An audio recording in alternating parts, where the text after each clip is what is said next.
burying an American soldier fallen in the cause of freedom. I am the resurrection and the life, saith the Lord. He that believeth in me, though he were dead, yet shall he live. And whosoever liveth and believeth in me shall never die. Arm for volley of fire! Up! Ready! And fire! Unto Almighty God, we commend the soul of our brother departed, and we commit his body to the ground. Earth to earth, ashes to ashes, dust to dust, in sure and certain hope of the resurrection.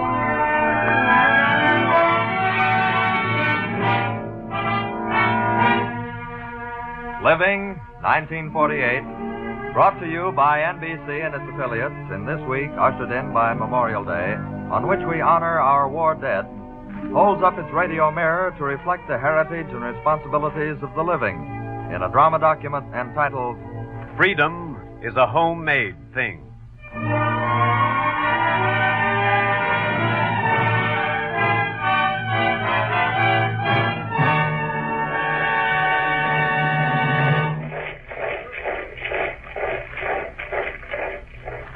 Your narrator, Ben Grauer. Into a hard-earned immortality have marched the dead of all our wars. Their lives an installment upon our freedom and security. For this by now we've learned, if nothing else.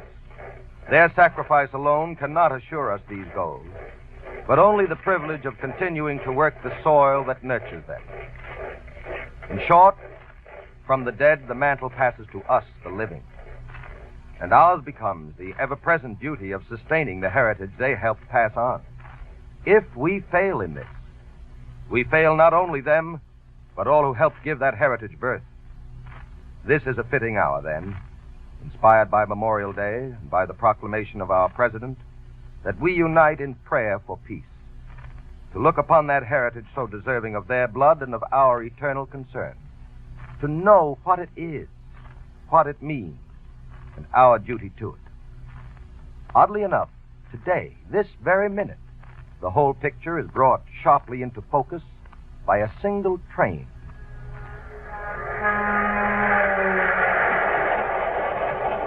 Listen as we tell you about it.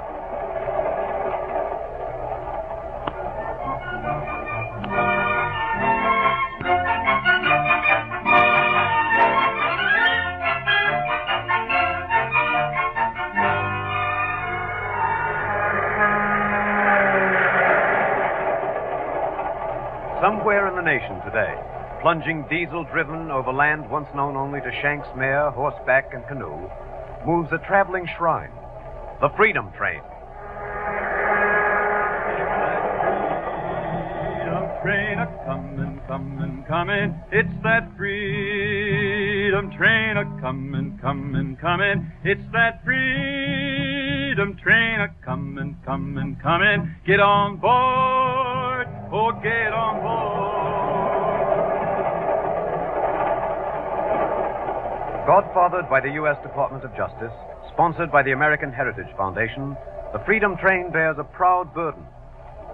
100 documents, more precious than any earth-mined treasure, beginning as we begin with Columbus and pausing with the Charter of the United Nations, to mark, as never has been marked before, man's struggle to wrest from destiny the right to walk the earth with dignity.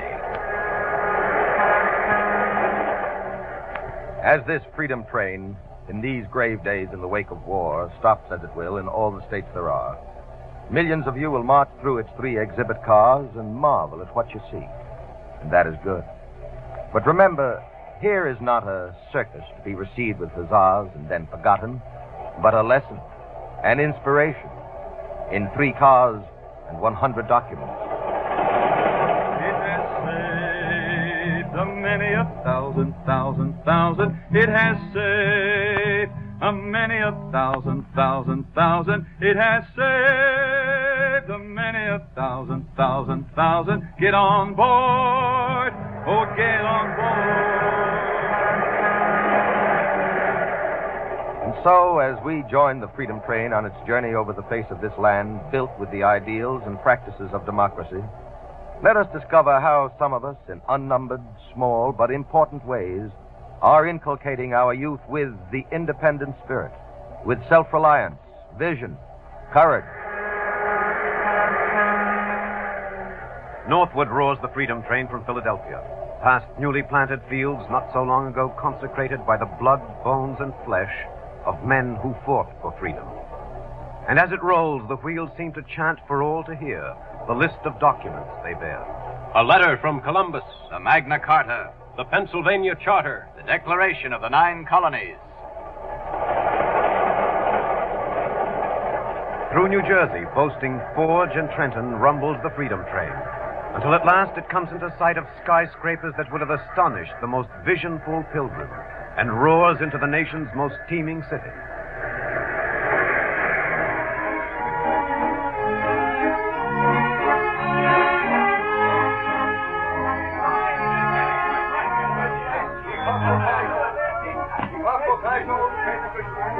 Hey, come on, Daphne. I'll beat you skating down to Izzy's corner. Ah, in a pig's eye. I couldn't race a turtle now. So what's the matter, you stupid? Look at my skates. The crazy wheels come off. Oh, for crying out loud. Why don't you buy some decent skates when you buy them? Is that my fault? Do I buy my own skates or does my father buy them? Hey, there's your old man now. Yeah. Hey, Pop! Pop, my skates broke. Oh, your skates broke. So? So fix it. Oh. How old are you? Oh, you know how old I am. 13 years old. And you come running to Papa to fix everything. Well, all I asked Did is I to... raise a dumbbell? She can't do nothing for herself. Look at the skate. What's wrong with it? What's the matter? You blind? The wheel come off. Sure. The wheel come off. So when something happens, there's got to be a reason for it, don't there? Okay, so I lost the metal clip that goes through this hole here and keeps the wheel on. So what could I do about it? You got another clip? No, where would I get another? All right, already. So you haven't got another clip. So what do? What? You tell me. Well, I guess I gotta find something else that'll hold the wheel in. Right, she is, after all. Now, what's almost as small as the clip that'll go in that hole on your skate? A nail. So what are you wasting my time for? Well, I don't have any nails. Think again. Where can you get a nail? What do nails come off of? Boxes? Boxes. That's one thing. Good. Now, who's got boxes? Izzy. Down to Izzy's school. Izzy's a good guy. He'll give me a nail and I can fix the skate myself. Sure, that's the idea. Darling, don't come to Papa for everything. Use the noodle. Or when you grow up to be a lady, you'll have to run to everybody to think for you. I don't want no daughter that can't think for herself. Yeah, okay, Papa. Hey, Violet, come on. I'll run you down to Izzy's to get a nail. Oh, okay. It will save a many more thousands. A small thing, you say? Teaching a child to fix a skate for herself? Of such small things is self-reliance made. Of such small teachings is a thinking, independent woman, invaluable to any future body of citizens made of the raw stuff we call a girl. Get on board, oh, get on board.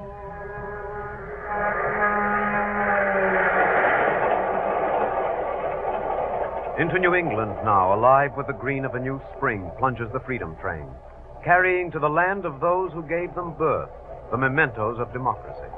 Paul Revere's commission as official messenger to the Committee of Safety. The Mayflower Compact. The Bay Psalm Book. The Crisis by Tom Paine.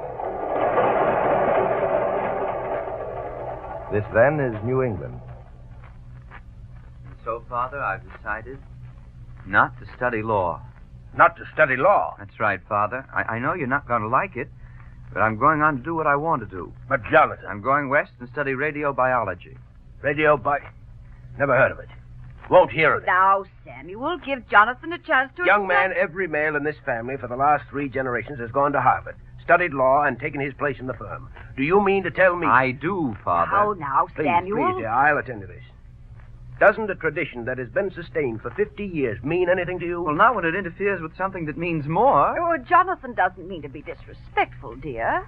It's just Mother's that... right, Dad. There's nothing wrong with law or your firm. How generous of you. It's just that, well, I don't want any part of anything my heart isn't in. I see. What do you suppose your great-grandfather Silas would say to that? He'd probably say, go to it. Grandfather Silas? Well, why not? If you'll remember, Grandfather Silas's father wanted him to be a sea captain like he was. Who told you that? You did. Oh. Well, I wish I hadn't. Grandfather Silas wouldn't have any part of it. He didn't want to be the 5th generation to go to sea. He wanted to be the 1st generation to study law. What is this thing you want to study? Radiobiology. It's a new field, Father, that's come out of the studies of atomic energy.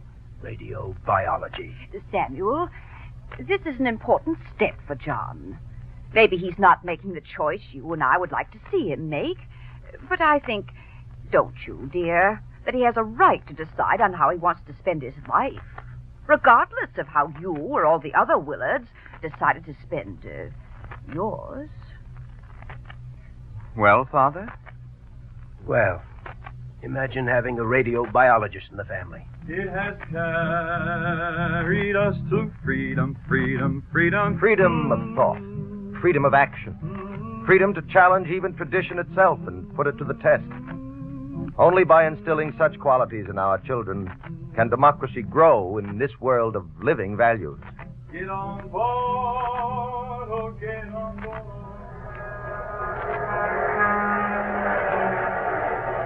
West now on the path of the pioneers roars the freedom train, heavy with simple meaning.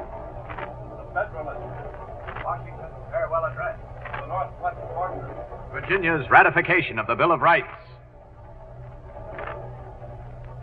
Once over the rugged Appalachian backbone of the East, the train wandering among the rolling Ohio hills comes to a stop in small-town America. Why, Judy.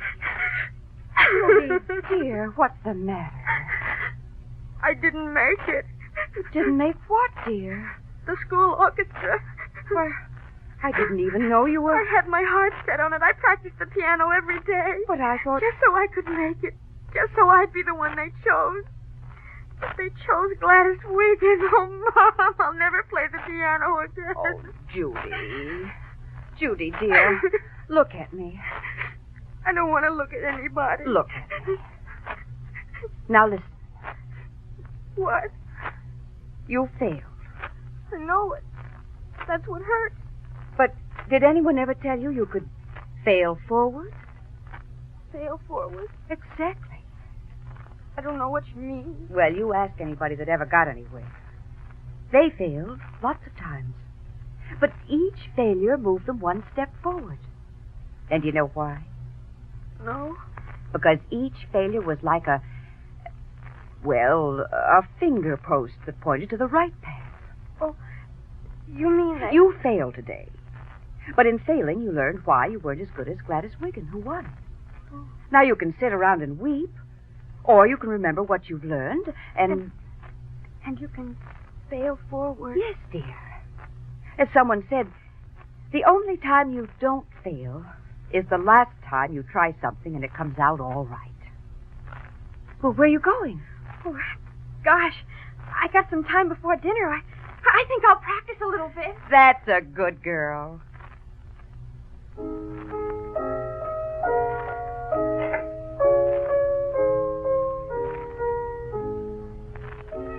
To teach that success comes not full-grown as a miracle, but painfully into being. Here is a lesson upon which sound futures are built. For only upon sturdy wings can democracy soar.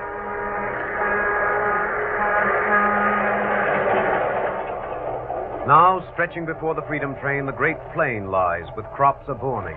Corn, wheat, oats, barley, fattening hogs, solemn cattle, and farmhouses where once stood houses of log, born of the very papers aboard the speeding shrine. Washington's letter entitled, "To Bigotry No Sanction." Laurens' attack on slavery. The 19th Amendment extending the right of suffrage to women. Yes, here, too, the freedom train brings again the spirit of Washington, Jefferson, Lincoln, and Lee. to the men who husband our soil.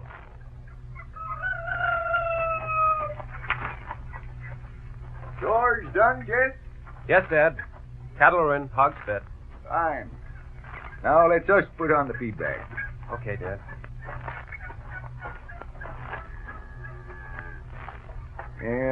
What's bothering you, son? Anything wrong? Oh, it's just that, well, I've been thinking, Dad. Well, there's no law against that. I don't want to stay with you on the farm. What's that? I want to get me a hold of a harvester and go south. I'm surprised, son. Look, Dad, I figured it all out. I got some money put away, what Uncle Lem left me. Yeah, but that's for when you're ready to settle down, son. With what I can borrow, that'll get me a harvesting machine. I can hitch it to our Jeep, if you let me borrow it, and follow the harvest. By the end of the summer, I'll bet I can make what I paid for it twice over. Yeah, but look here. Do that a couple of summers, and I'll have all the money I need to go to agricultural school. Then what? Then I'm going into it in a big way. Have my own farm, but also 5 or 6 harvesters and the whole crew, and Go on. No, I guess I'm just dreaming, Dad. You'll need me here next summer. Son, never be afraid to dream big dreams. Dad. Don't blame me for not being satisfied with what I got to offer you. Trouble with me is, I dreamt big dreams just like you're doing now, but just never did nothing about them. You mean? If you are willing to be bold, son, if you really mean to do something about your dream, instead of being satisfied just with the dreaming of it like I was, Dad. count me in. Oh, Dad, you're wonderful. Right now, I'm a hungry man. Come on. Mother's waiting supper.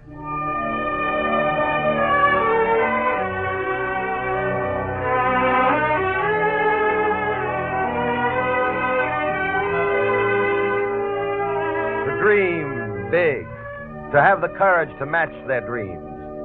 If we raise children like these, then truly we've raised men to match our mountains.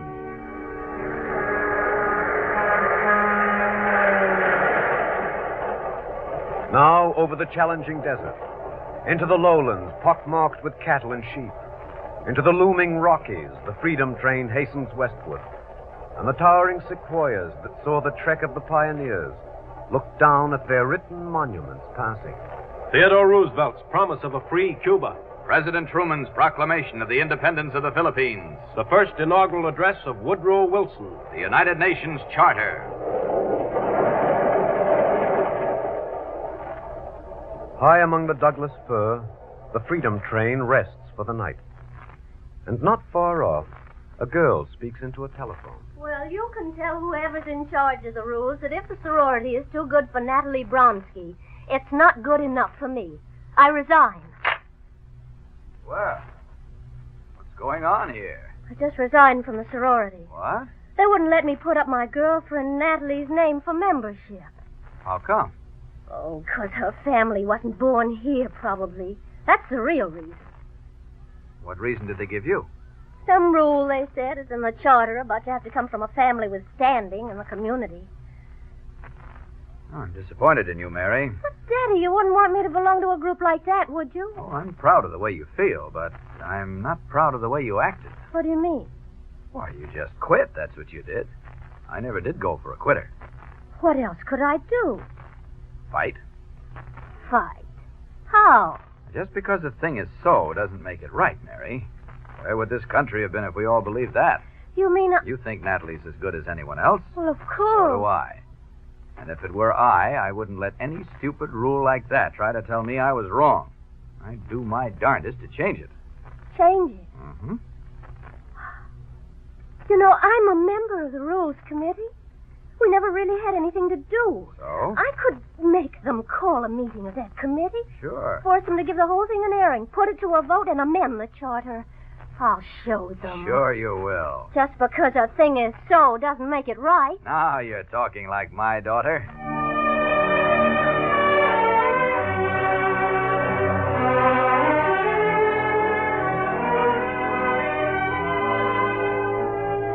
That seed, too, we can plant in young minds.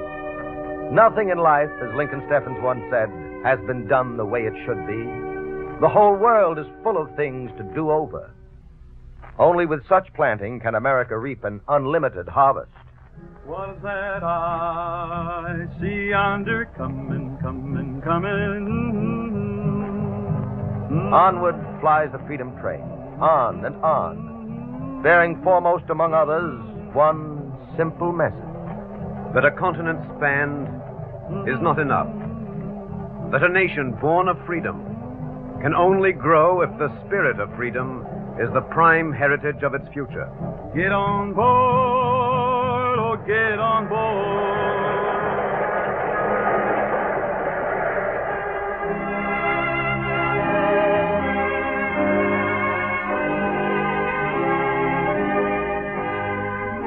Today, as our American concept of democracy stands challenged as a vital force by nation after nation, as we unite to heed the call of the Congress and the President to pray for everlasting peace, the survival of this great heritage for which more than 300,000 Americans so recently gave their lives in the battlefield depends more than ever before upon what you do in your home, at your fireside.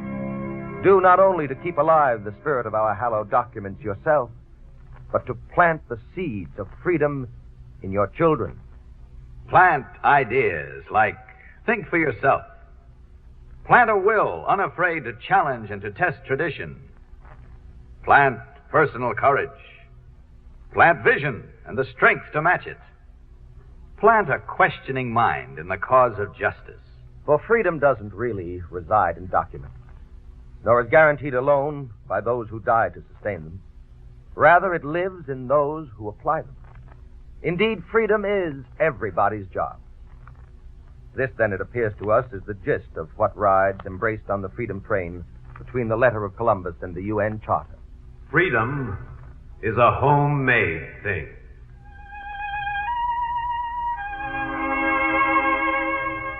Yes, freedom is a homemade thing. Through our everlasting awareness of this single fact, our dead will live forever. It's that freedom train a-comin', comin', comin'. It's that freedom train a-comin', comin', comin'.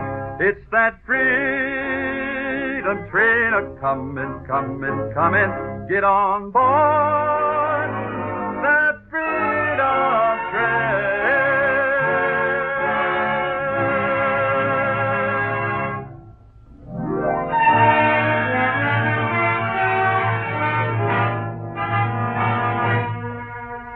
Living 1948 is prepared and presented for the University of the Air by an NBC Public Affairs staff under the supervision of Wade Arnold, with scripts written by Lou Haslam, technical advice by Jane Tiffany Wagner, music conducted by Milton Catums.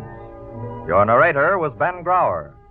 Songs were arranged and sung by the noted American folk singer Tom Glazer. The program was directed by James Harvey.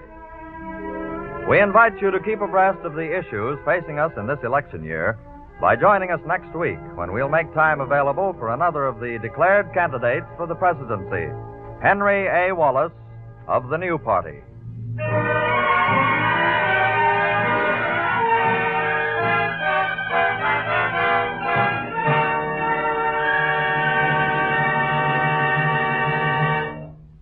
This program came to you from our studios in Radio City, New York.